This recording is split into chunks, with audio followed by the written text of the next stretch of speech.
Hi everybody, Golden Era Bookworm here, and today I want to talk about Bill Seno, who recently passed away last month of natural causes on May 11th, 2025. He was 86 years old, and I'm sure that many of you have not heard of Bill Seno, and it was unfortunate that I never got to speak to the great man, although I did try, as he was one of the few lifters from the golden era to excel in all three disciplines of the Iron Game, that is Olympic weightlifting, powerlifting and bodybuilding. And so today we are going to look at the life of this brilliant man and pay tribute to the man that ruled all disciplines of the Iron Game, the Chicago Hercules, Bill Seno. In a world where strength is measured not just by the weight on the bar, but by the weight one carries through life, there are legends who rise from humble beginnings and forge greatness with grit, discipline, and character. One such legend was Bill Seno. Raised in the tough neighborhoods of Chicago, Illinois, William Joseph Seno was born on May 6, 1939, and was no stranger to adversity.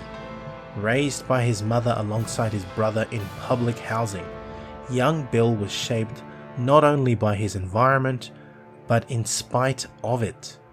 His mother, Della Seno, worked as a secretary at a steel mill and raised her two sons as a single parent. His father, Fred Seno, was unfortunately a career criminal who was in and out of prison most of Mr. Seno's life for armed robbery and other crimes, and once was even on the FBI's most wanted list. Growing up, Bill Seno and his family moved a few times around the North Side. He spent part of his childhood living in the Chicago Housing Authority's Lathrop homes near Diversey Parkway and Damen Avenue. It was a tough upbringing, but one he looked back on fondly. When he was young, his thing was if he was bullied, he wouldn't get into an argument, he would just punch first. This is a quote from somebody that actually knew him when he was young, and he made the person back up and never fool with him again. One of his aunts was a nun at St. Bonaventure Church. That meant he and his brother got to attend the parish school for free, according to Bill Seno's daughters. They said he went on to graduate from Marshall High School and Western Illinois University before getting a master's degree from Northeastern Illinois University. A gifted athlete, Bill stood out early, excelling in multiple sports during his high school years. It was football, his original athletic calling, that would introduce him to the sport of weightlifting. In his freshman year at Western Illinois University, while most students were still finding their way, Bill walked into a gym, wrapped his hands around an Olympic bar, and overhead pressed 175 pounds at a body weight of just 178. This happened during his first session. Needless to say, he was hooked. From that moment forward, the Iron Game had found one of its most devoted disciples.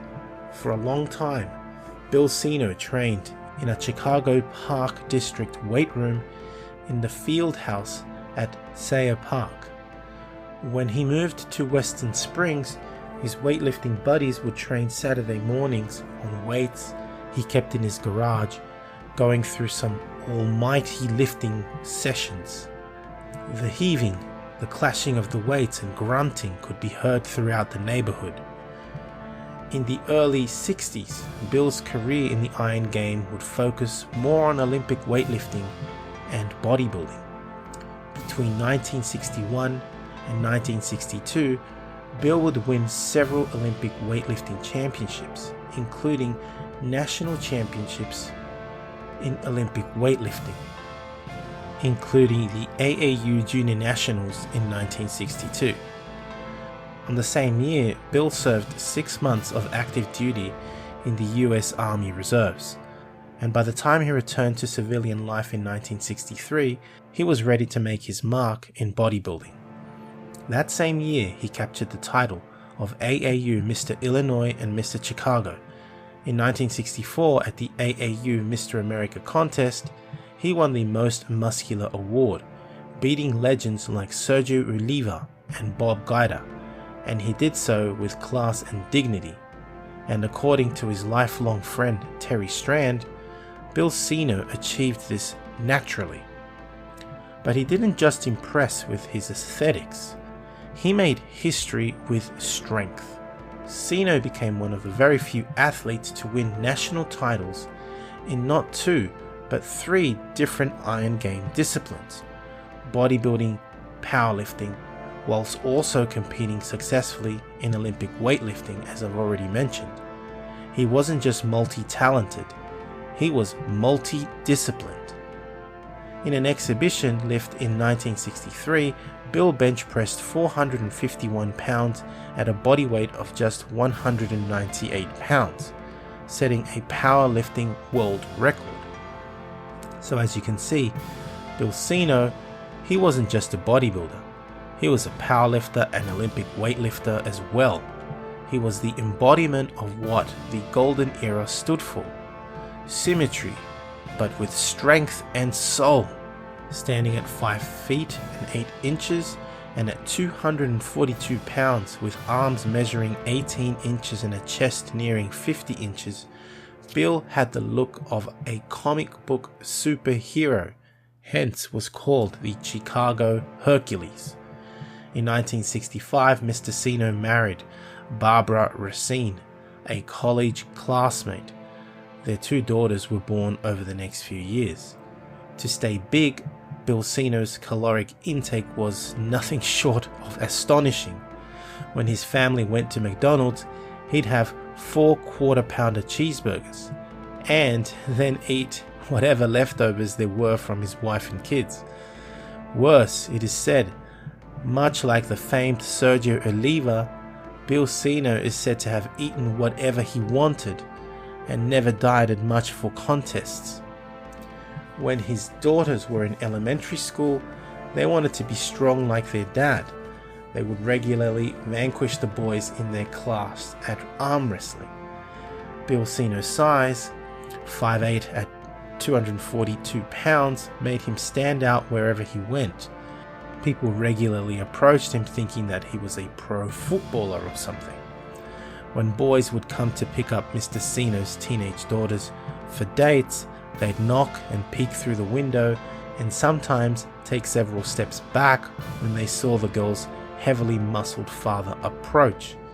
But as threatening as he may have looked, his daughters said that he was kind-hearted, loving and gentle.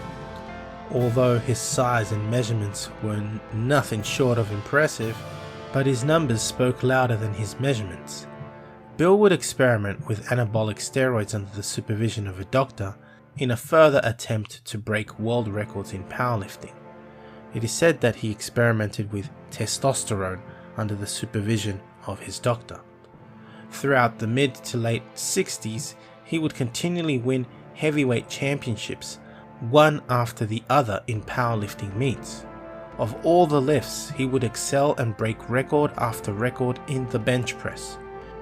His legendary bench press feats included a 579 pounds bench press for a single, 550 for a double, 500 pounds for 6 reps, and a mind-boggling 15 reps with 420 pounds. I mean, that was just a bloody warm-up for this guy. All done without a bench shirt, elbow wraps, or today's modern gear. Just brute raw power and perfect technique and form. His attempts in increasing strength would culminate in 1981 with arguably his greatest strength achievement. His 579-pound bench press in the Masters division in 1981 at 242 pounds stood as a world record for 24 years in some federations. That was Bill Seno, defying time and redefining limits. Bill's workouts can be described as nothing but absolutely brutal, but simple. He would train 4 times a week, training upper body exercises on Monday, Wednesday and Friday nights. Lower body exercise were also done on Mondays and Wednesdays and Saturday afternoon. And by splitting up his routine, on the weekend he was able to put extra work into each muscle group. Upper body groups on Friday night, lower body groups on Saturday afternoon. And the following is a list of exercises and some of the weights that Bill was using at the time. He would perform the bench press with a medium grip, warming up with 205 for 25 reps, and then would begin his work sets. 300 pounds for 10 reps, 340 for 10, 385 for 6, 400 for 4, and 425 for 1 maximum repetition. This is an example of Bill Seno's training in the mid-1960s, well before he would perform his 579 pound bench press, which he performed in 1981. For barbell rowing, he would perform 275 pounds for 6 repetitions, or he would perform what are called Olympic high pulls. For the press, shoulder pressing, he would use the press behind the neck, 200 pounds for 8 repetitions, 230 for 1, or perform the seated press, 270 pounds for 6 repetitions, and also performing presses from the squat rack, 320 pounds for 1 rep. He was incredibly strong, wasn't he? For the barbell curl, 135 pounds for 10 repetitions, or he would perform concentration curls with 75 pound dumbbells for 3 reps and 55 pound dumbbells for 10 reps. The full squat, he'd perform 460 pounds for 8 reps, 480 pounds for 4 reps, and sometimes would also do the iron boot leg extension. So back then, remember, there were no leg curl machines.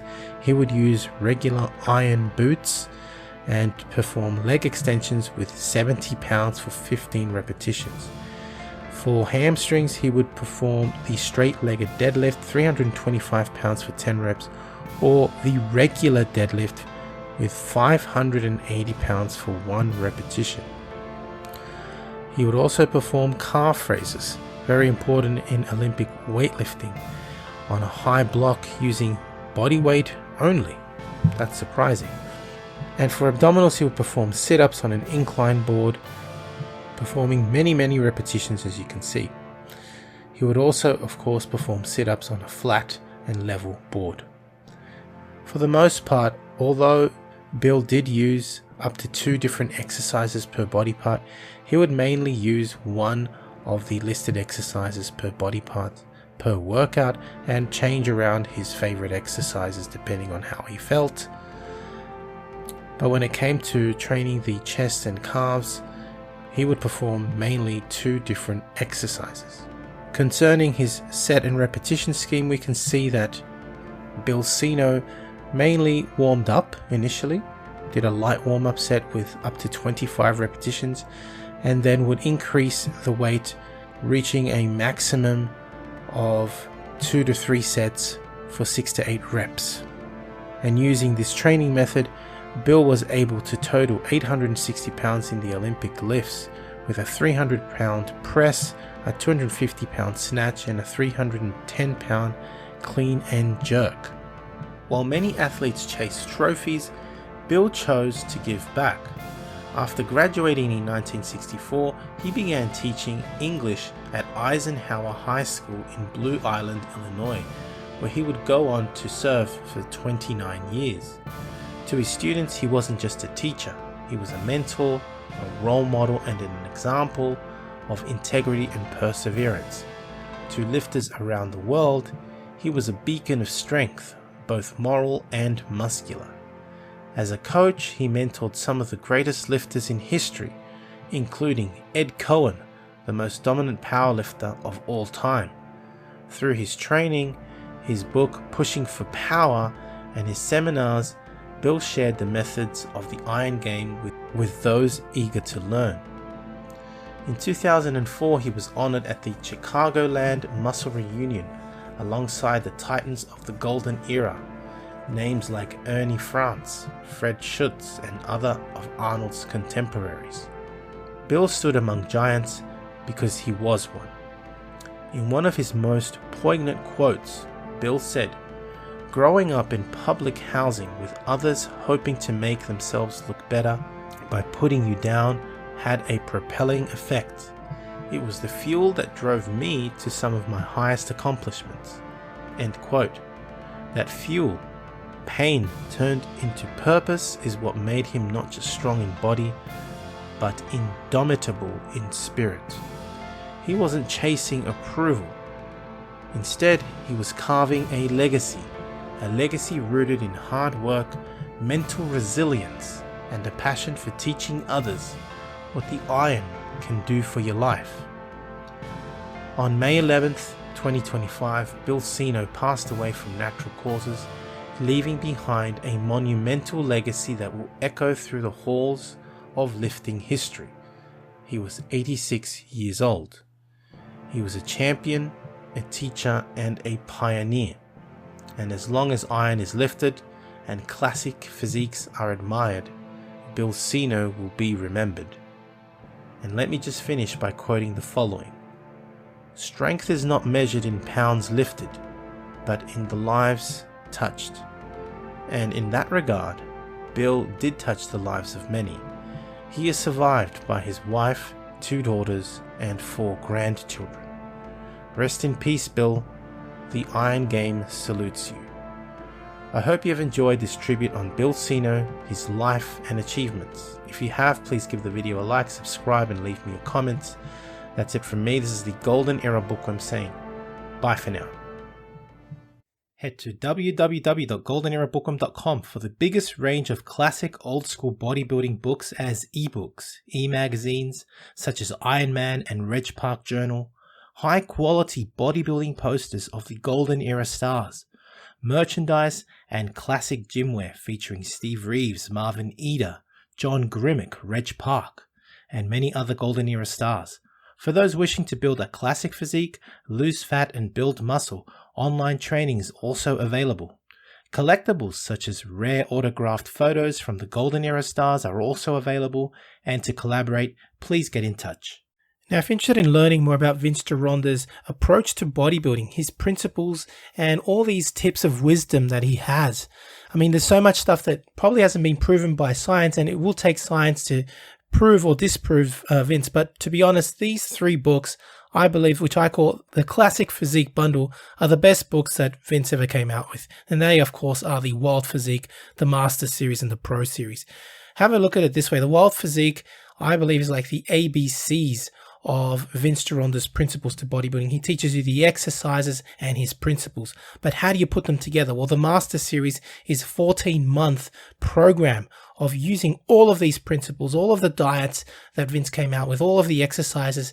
And of course, the Pro Series was a book that he came out with later on, specially targeted for getting into competition. It's just these 3 books, as I call it, the Classic Physique Bundle, are Vince's best work, and available, of course, at www.goldenerabookworm.com.